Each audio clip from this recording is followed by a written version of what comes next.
Hi YouTube, it's Kathy and this is my weekly entertainment wrap-up for July 13th through 16th. This week I read 3 books, I watched 2 shows, and I listened to 1 book.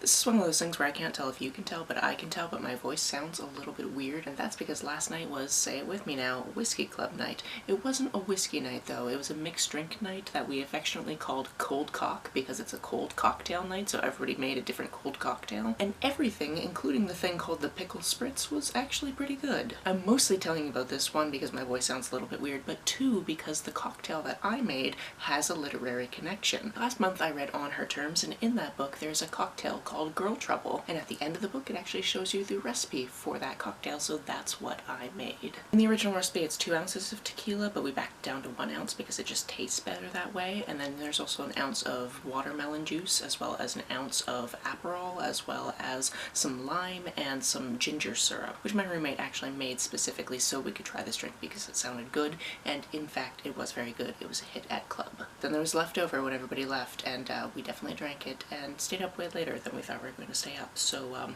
that happened. Anyway, on to a book about drinking too much. That is Wine Witch on Fire. This is a memoir about a woman who works in the wine industry as a reviewer of wines, and it talks about a very particular year back in 2012 where at the beginning of the year she actually ended up being divorced by her husband, and we go through the different seasons of that year and all the things that were happening, but we know that when we get to December, because we kind of have a Tarantino twist type of thing where it shows us what happens in December and then goes back to January, where we find out that somebody accuses her of plagiarism, which when you make all of your money through writing is not something you want to be accused of. This was a really well-crafted memoir. I really enjoyed the witch imagery that she used throughout it because she likened this situation to a witch hunt, and a lot of the different titles were based on witchy type of things. For example, one of the titles of one of the chapters was Boil and Bubble, another one was A Discovery of Bitches instead of A Discovery of Witches. Which, by the way, just in case you were wondering, YouTube is still doing that thing where when it auto-captions your videos and then I go in and clean it up so it's actually proper,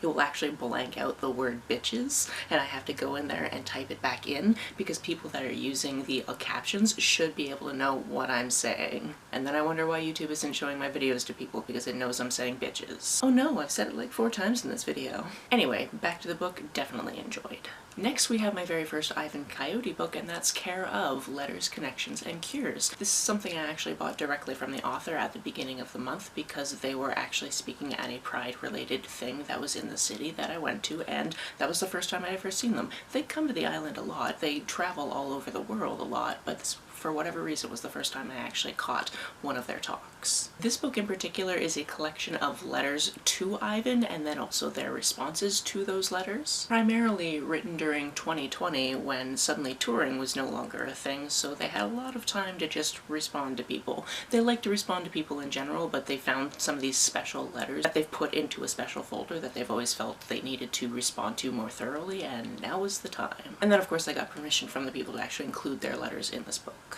This was so good and also felt really personal because a lot of these letters happen to be from people who live around where I live, to the point where I was thinking, am I gonna turn the page and one of the letters is gonna be literally from somebody I know? It felt like that was going to happen. If you're not familiar with Ivan's work, I definitely recommend picking some of it up. I'm definitely going to be picking up more than this, but I just had to start somewhere, and this was the book I chose when I went to get something from them. They also signed it for me, which was very nice. This week I also read the 3rd volume of Boys from the Riot. I'm really excited to finish out this series because it's a 4-volume series, so I've already put that on hold. I won't tell you too much about what actually happened in this volume because, like I said, it's the 3rd in a series, but the major premise of this is there are a couple of guys. One of them is a trans guy, although he's kind of in the closet, so at school he still presents as a girl. But he comes out as trans to this other guy he knows, and he's completely fine with it and treats him just like any other dude, and they decide together that they want to create a clothing brand.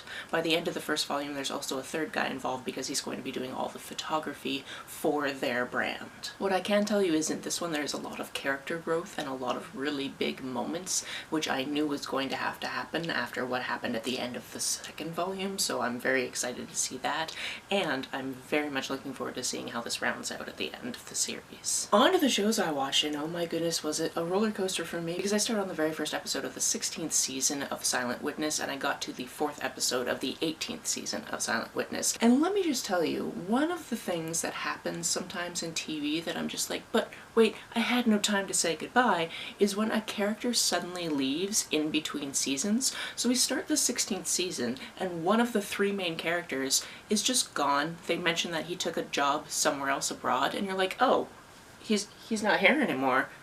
That's weird. So we got like a new guy, and you're like, oh, you're not the same as the old guy, but I guess I'll grow to like you, maybe? And then at the end of that season, and spoilers for a show that happened during the 2010s, but if you don't want to know anything about anything, you're gonna want to skip this little bit. The other guy that's on the show, at the end of the penultimate episode in the series, because every story arc is 2 episodes, at the end of that episode, it seems like they've probably killed off that character.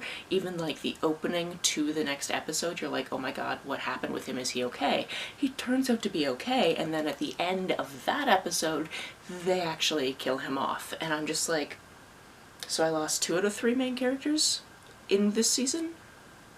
What? And then we get a new guy, and I still don't know how to feel about him because he doesn't really have a personality yet. We're still waiting for that to happen, but yeah. The first new guy has definitely grown on me a little bit, but the second new guy, I'm just like, I'm still waiting for more of your backstory. We're getting a little bit of it, but I still need more because he hasn't really done anything super interesting yet. Then of course I also finished the 14th season of Jet Lag, and the person who I thought was going to win definitely won, but it was also definitely very entertaining to watch people try to beat him. And now, based on that, I know what the next season is going to be, and that's going to be interesting because it's kind of an all-stars situation. So I'll let you watch that finale and figure that out for yourself, because that should be coming up on YouTube this week because I watched it on Nebula and it's a week ahead. As for the audiobook I listened to this week, that was Izzy at the End of the World. This is a middle grade book about this girl named Izzy who lives with her younger sister and her grandparent because her mother unfortunately about a year ago passed away, and both her and her younger sister don't actually know their fathers, so they are living with their grandparents. One night Izzy has gone outside just to kind of stargaze and enjoy the night, and her grandmother's yelling at her to put on a sweater even though she's already wearing a sweater, and suddenly there are these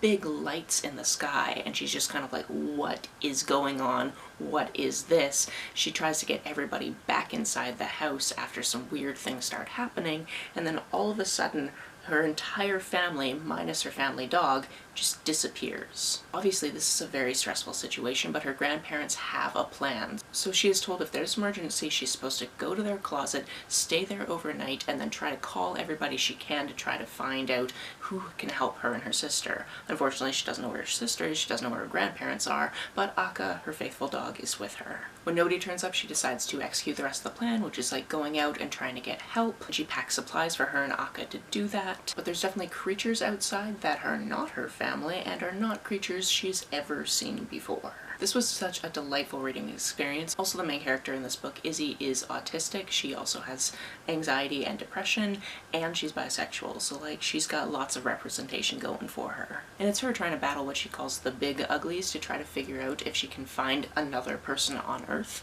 and how to fix the situation. All with soundtracks she finds in her mom's old Discman. It is a wild ride. There are trigger warnings at the beginning of the book, so definitely be mindful of those if you require those, because some things to do with her mom definitely came up that are quite devastating. That's it for this week. If you've read, watched, or listened to any of these, let me know about it down in the comments below. On the way down to the comments, if you hit that subscribe button, that would be very nice of you. If you don't feel like leaving a comment but want to make sure that I know you were here, just leave me an emoji or a smiley face if you happen to be on your keyboard. Some people have asked if there's a way to financially support this channel, so I set up a Ko-fi account, which is a digital tipping service. The link for that, as always, is down below. You can like and share this as you see fit, and I will see you very soon.